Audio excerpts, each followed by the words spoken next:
2 Chroniques, chapitre 23. Athalie détrônée et mise à mort. La 7e année, Jéhojada s'anima de courage et traita alliance avec les chefs de centaines, Azaria, fils de Jérocham, Ismaël, fils de Jochanan, Azaria, fils d'Obed, Maaséja, fils d'Adaja, et Élishaphat, fils de Zikri. Ils parcoururent Juda et ils rassemblèrent les Lévites de toutes les villes de Juda et les chefs de famille d'Israël.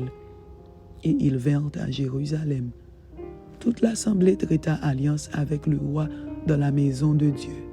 Et Jéhojada leur dit, « Voici, le fils du roi régnera comme l'Éternel l'a déclaré à l'égard des fils de David.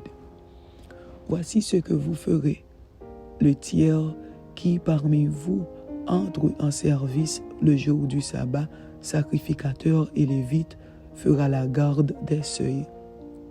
Un autre tiers se tiendra dans la maison du roi, et un autre tiers à la porte de Gésod. Tout le peuple sera dans les parvis de la maison de l'Éternel. Que personne n'entre dans la maison de l'Éternel, excepté les sacrificateurs et les lévites de service. Ils entreront car ils sont saints. Et tout le peuple fera la garde de l'Éternel. Les lévites entoureront le roi de toutes parts, chacun les armes à la main, et l'on donnera la mort à quiconque entrera dans la maison. Vous serez près du roi quand il entrera et quand il sortira. Les Lévites et tout Juda exécutèrent tous les ordres qu'avait donnés le sacrificateur Jéhojada. Ils prirent chacun leurs gens, ceux qui entraient en service et ceux qui sortaient de service le jour du sabbat, car le sacrificateur Jéhojada n'avait exempté aucune des divisions. Le sacrificateur Jéhojada remit aux chefs de centaines les lances et les boucliers, grands et petits, qui provenaient du roi David et qui se trouvaient dans la maison de Dieu.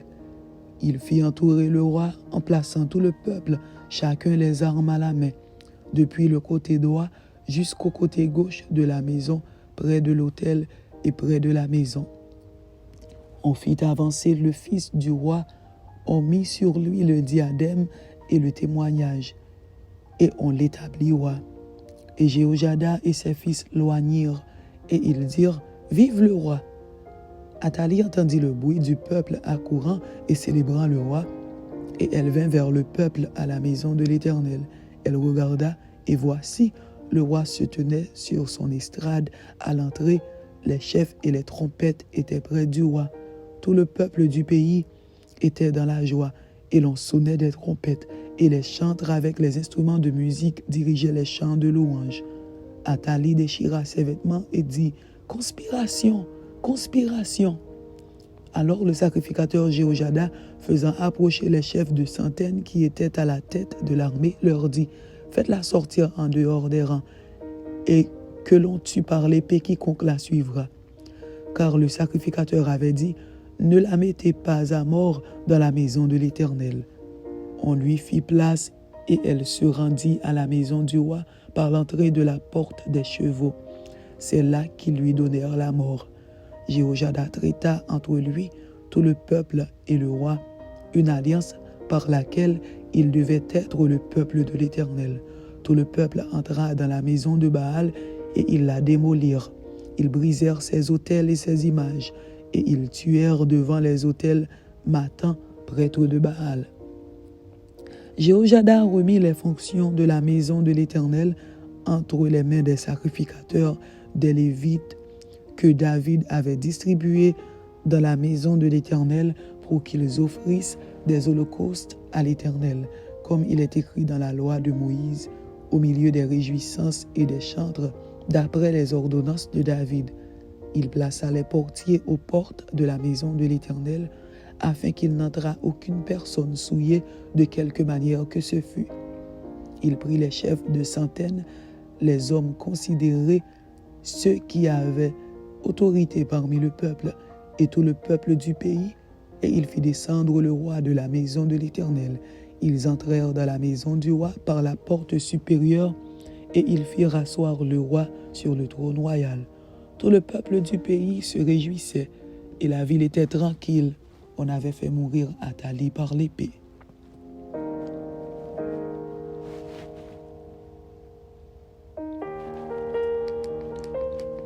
De Chroniques, chapitre 24. Joas, roi de Juda, le temple réparé. Joas avait 7 ans lorsqu'il devint roi, et il régna 40 ans à Jérusalem. Sa mère s'appelait Tsibja de Beersheba. Joas fit ce qui est droit aux yeux de l'Éternel pendant toute la vie du sacrificateur Jéhojada. Jéhojada prit pour Joas 2 femmes, et Joas engendra des fils et des filles. Après cela, Joas eut la pensée de réparer la maison de l'Éternel. Il assembla les sacrificateurs et les Lévites et leur dit : Allez par les villes de Juda, et vous recueillerez dans tout Israël de l'argent chaque année pour réparer la maison de votre Dieu. Et mettez à cette affaire de l'empressement. Mais les Lévites ne se hâtèrent point. Le roi appela Jéhojada, le souverain sacrificateur, et lui dit : Pourquoi n'as-tu pas veillé à ce que les Lévites apportassent de Juda et de Jérusalem l'impôt ordonné par Moïse, serviteur de l'Éternel, et mis sur l'assemblée d'Israël pour l'attente du témoignage? Car l'impie Athalie et ses fils ont ravagé la maison de Dieu et fait servir pour les Baals toutes les choses consacrées à la maison de l'Éternel. Alors le roi ordonna qu'on fît un coffre et qu'on le plaça à la porte de la maison de l'Éternel en dehors. Et l'on publia dans Juda et dans Jérusalem qu'on apporta à l'Éternel l'impôt mis par Moïse, serviteur de l'Éternel, sur Israël dans le désert. Tous les chefs et tout le peuple s'en réjouirent, et l'on apporta et jeta dans le coffre tout ce qu'on avait à payer.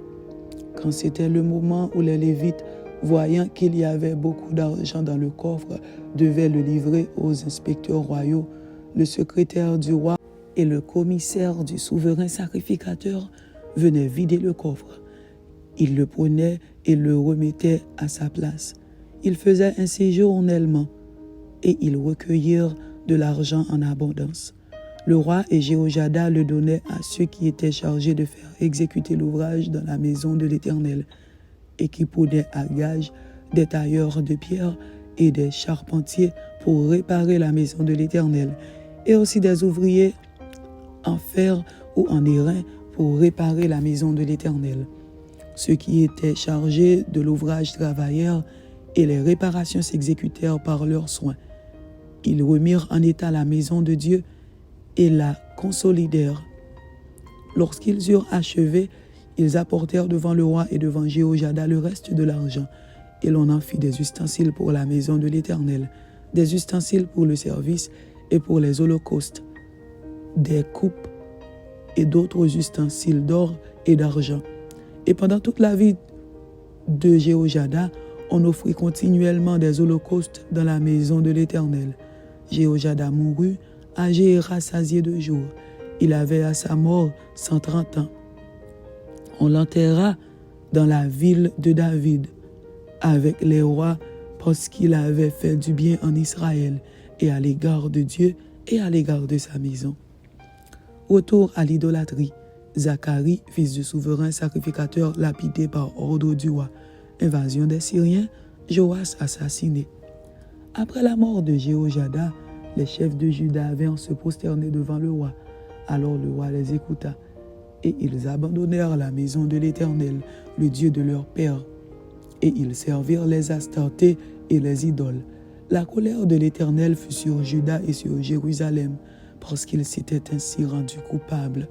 L'Éternel envoya parmi eux des prophètes pour les ramener à lui, mais ils n'écoutèrent point les avertissements qu'ils en reçurent. Zacharie, fils du sacrificateur Jéhojada, fut revêtu de l'Esprit de Dieu. Il se présenta devant le peuple et lui dit : Ainsi parle Dieu, pourquoi transgressez-vous les commandements de l'Éternel? Vous ne prospérerez point, car vous avez abandonné l'Éternel, et il vous abandonnera. Et ils conspirèrent contre lui et le lapidèrent par ordre du roi dans le parvis de la maison de l'Éternel. Le roi Joas ne se souvint pas de la bienveillance qu'avait eue pour lui Jéhojada, père de Zacharie, et il fit périr son fils. Zacharie dit en mourant que l'Éternel voie et qu'il fasse justice. Quand l'année fut révolue, l'armée des Syriens monta contre Joas et vint en Juda et à Jérusalem. Ils tuèrent parmi le peuple tous les chefs du peuple, et ils envoyèrent au roi de Damas tous leurs butins. L'armée des Syriens arriva avec un petit nombre d'hommes, et cependant l'Éternel livra entre leurs mains une armée très considérable, parce qu'ils avaient abandonné l'Éternel, le Dieu de leur père, et les Syriens firent justice à Joas. Lorsqu'ils se furent éloignés de lui, après l'avoir laissé dans de grandes souffrances, ses serviteurs conspirèrent contre lui à cause du sang des fils du sacrificateur Jéhojada. Ils le tuèrent sur son lit et il mourut. On l'enterra dans la ville de David, mais on ne l'enterra pas dans les sépulcres des rois. Voici ceux qui conspirèrent contre lui: Zabad, fils de Chiméat, femme ammonite, et Josabad, fils de Shimrite, femme moabite. Pour ce qui concerne ses fils, le grand nombre de prophéties dont il fut l'objet et les réparations faites à la maison de Dieu, cela est écrit dans les mémoires sur le livre des rois. Amathia, son fils, régna à sa place. Amen.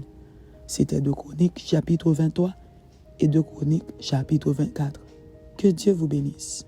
Amen.